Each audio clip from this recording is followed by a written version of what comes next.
Non, non, les deux, les deux. C'est bon le son, c'est bon ou pas? Vous appelez comment madame? Laurence. Laurence, bonjour, moi je suis Morgane et voilà Alex Bonjour. pour le 7h. Qu'est-ce qui se passe aujourd'hui? Comment vous la voyez ce 19e rendez-vous des Gilets jaunes? Comment il se déroule depuis ce matin? Bah, dans le cortège tranquille, comme pratiquement toujours, moi, dans chaque cortège auquel j'ai participé, c'était tranquille. Mais quand je rentre, j'habite à Paris, du côté de Pigalle, et quand je rentrais à la maison, que je regardais un peu les infos, je ne voyais que de la violence, alors que pendant 4 heures, je venais de marcher avec des gens tout à fait pacifiques, tranquilles. Donc je suis agacée de voir ces images qui transforment la réalité. D'accord. Vous venez d'Enfer là? Non, un petit peu après, parce qu'avec ma canne, je n'ai pas fait tout le trajet. Vous avez fait toutes les manifs ou Pas toutes, non. À chaque fois que je peux, parce que je suis un peu handicapée, donc il y a des fois je ne peux pas marcher. Mais à chaque fois que j'ai pu, oui. On a vu le mouvement évoluer un petit peu au fil des 19 rendez-vous et des revendications un peu changer, se formaliser. C'est quoi aujourd'hui le cœur des revendications des Gilets jaunes? Je ne veux pas parler au nom des Gilets jaunes, non, je parle en mon nom personnel, c'est que les gens puissent vivre de leur travail, qu'on arrête de supprimer toute l'activité humaine pour remplacer par des machines, qu'on laisse les jeunes pouvoir travailler, les vieux pouvoir travailler s'ils ont envie, qu'on n'oblige pas les gens à travailler jusqu'à 70 ans, parce que ça ne laisse pas la place aux autres, et simplement que les gens puissent vivre dignement de leur activité. Et les revendications se multiplient au fur et à mesure du temps, parce que les gens ont le temps d'échanger, de communiquer entre eux, et de se rendre compte que ça aussi ça va pas, ça aussi ça va pas, ça aussi c'est pas normal. Donc quand on dit que les gens ne savent pas où ils vont, si, c'est simplement parce qu'à force de faire durer ce mouvement, en essayant de le faire pourrir, les gens prennent conscience de plus en plus, et prennent conscience qu'il y a d'autres revendications que simplement la taxe sur le gasoil, que simplement... Et puis tous ces mensonges qu'on nous dit, 100 € de plus pour les gens qui ont le SMIC, c'est pas vrai. 2 de mes enfants sont au SMIC, ils sont en couple, ils sont au SMIC tous les deux, ils ont fait la demande, ils ont 140 € pour deux. Ça fait pas 100 € plus 100 €. Donc voilà, tout ça c'est insupportable. C'est une éducation civique, c'est une éducation populaire qu'on voit au fil du mouvement qui dure. Vous dites que les sujets sont abordés de plus en plus nombreux, différents. Il y a une convergence avec des luttes sociales. Je pense, oui. Bon, moi je suis comme beaucoup de gens qui font partie de ce mouvement. Je n'étais pas très politiquement engagée jusqu'à présent. Mais là, je me dis, il n'y a plus le choix, quoi. Nos enfants, nos petits-enfants, quelle vie ils vont avoir, tout devient nécessaire, tout devient urgent. Que ce soit le niveau social des gens, la possibilité de se loger, de manger, de vivre, le climat. Tout ça, ça va ensemble, c'est pas les uns contre les autres. Donc oui, une lutte sociale, oui, bien sûr. Le profil des Gilets jaunes, il est très variable. Il est à l'image de la France. Il y a des gens de tout horizon, de provinces, de différentes professions, aussi de différentes habitudes politiques, de vote. Oui. Donc on se retrouve avec des gens qui vont de la France insoumise jusqu'au Rassemblement national. Comment ça se vit dedans? Je parle toujours en mon nom. Dans tous les cortèges auxquels j'ai participé, je parlais avec les gens autour de moi et nos problèmes étaient les mêmes. On s'en foutait un peu de savoir si l'un votait ci ou ça ou rien du tout. C'est mon gosse est au chômage, je suis obligée de le reprendre à la maison. On ne sait pas comment boucler les fins de mois, on ne sait pas ce qu'ils vont devenir. Voilà, c'est ça le problème. Et que ce soit un ouvrier, il y a toutes les classes sociales. Moi, j'avais discuté avec un gars qui était avocat et qui, lui, disait, moi j'ai de la chance, je m'en sors très bien. Mais ce que je vois autour de moi, je ne peux plus supporter. Donc c'est vraiment, et des jeunes, des vieux, des retraités, tout ce qu'il faut éviter, c'est les enfants, parce que ça peut être dangereux. Mais sinon, ce serait légitime aussi. Voilà. Vous avez quel âge? Je vais avoir 60 ans dans quelques mois. Bon anniversaire.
s'appelle le 7h, le 7H. C'est un média digital. Ouais. Oui, Comment alors se déroule cette manif depuis ce matin? Vous venez d'en faire Rochereau? Oui, on vient de faire au chaud. La manif est calme, c'est tranquille? Ouais, bah, pour l'instant, c'est calme, c'est gai, c'est bon enfant, comme toujours. Hein. Comme toujours, on a toujours été calme. Hein. Oui, on a toujours été calme, sauf quand on a été provoqué par la police. Hein, Sauf qu'on bloque les gens pendant 3 heures avec des lacrymos, les gens s'énervent. Pendant 3 heures avec des lacrymos, les gens s'énervent. Voilà, c'est comme elle dit, quand il y a des lacrymos et qu'on est lancé, on s'énerve. Normalement, on s'énerve. Mais là, pour l'instant, c'est calme si on veut, hein, c'est bruyant. Hé monsieur, vous allez tomber là. Vous allez tomber. Et vous allez voir, vous allez avoir un accident qui ne sera même pas causé par la police. Qu'est-ce que vous voulez savoir? Elle va jusqu'où la manif aujourd'hui? Au pied du Sacré-Cœur. Pas vraiment jusqu'en haut parce qu'il y a une épreuve sportive, donc on ne peut pas y aller. On ne peut pas les déranger. Et on va aller jusqu'au jardin en bas du Sacré-Cœur, vers le marché Saint-Pierre, là, autour du Sacré-Cœur. Après, c'est dispersion? Après, il y aura Dispersion à 17h. dispersion à 17h ou 17h30, mais comme on va arriver certainement vers 16h, peut-être avant, il y aura entre guillemets, l'Assemblée populaire avec des prises de parole libres, tous ceux qui voudront dire quelque chose le diront. Et puis voilà, et puis peut-être un pique-nique, enfin voilà, c'est en libre quoi. Il y a des ateliers citoyens où vous construisez des choses, où vous débattez de certaines questions? Il y en a, mais pas forcément dans cette manif, parce que là on vient tous d'horizons différents, de régions différentes, de banlieues différentes. Alors il y a des endroits, il y en a, il y a des endroits, il n'y en a pas. Mais localement, moi, dans ma banlieue, il y a des ateliers citoyens, des réunions locales. On discute, on essaie de construire quelque chose, mais pour le moment, il n'y a que 4 mois. Donc, et après, il y a des coordinations qui s'organisent. Et entre autres, il y a une assemblée importante le 5 et 6 avril, je crois, c'est un week-end à Saint-Nazaire. Il y aura des délégations de toute la France qui vont apporter la parole locale je suppose élaborer des discussions, des sujets de discussion, des thèmes, des thématiques qui nous redescendront. Merci madame. De rien. Merci de votre témoignage.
Là, ils y sont, là.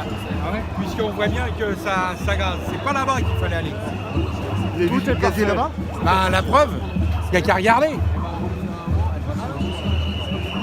Ça gaze. C'est pas les mecs qui voulaient rejoindre du Trocadéro, là? Je sais pas, de toute manière, la Gestapo, elle est là-bas. Bah, il n'y a qu'à regarder. Il y a deux manifs? Hein? Il y a qu'il y a plusieurs manifs? Il y a plusieurs manifs. Mais là, c'est je sais pas ce que c'est là-bas.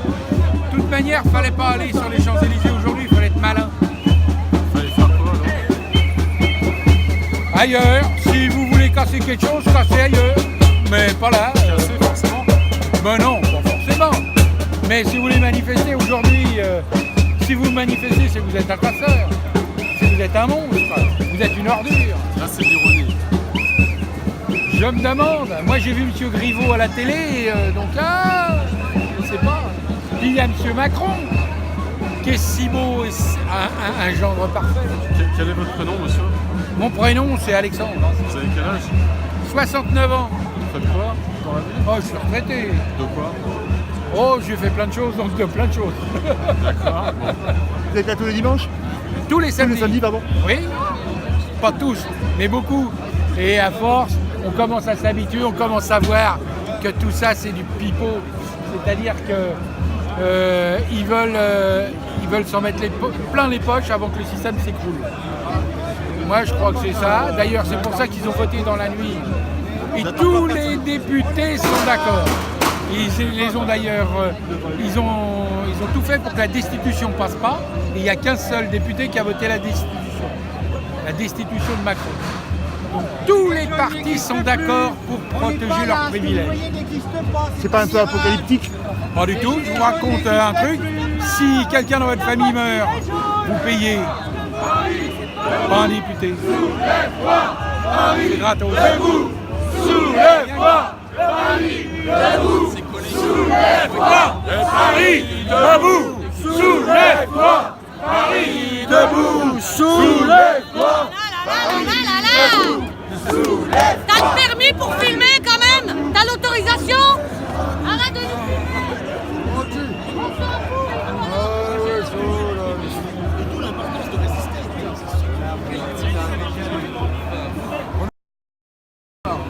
C'est la dictature, c'est la dictature.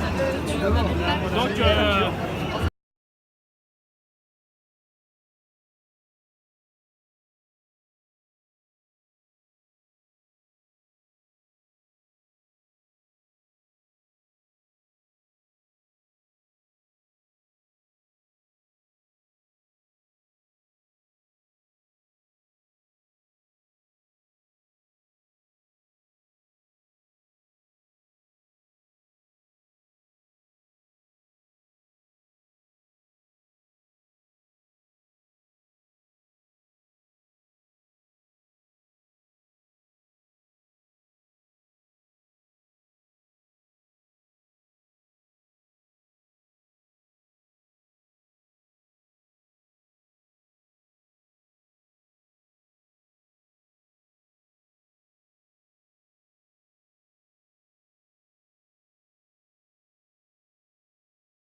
On est là.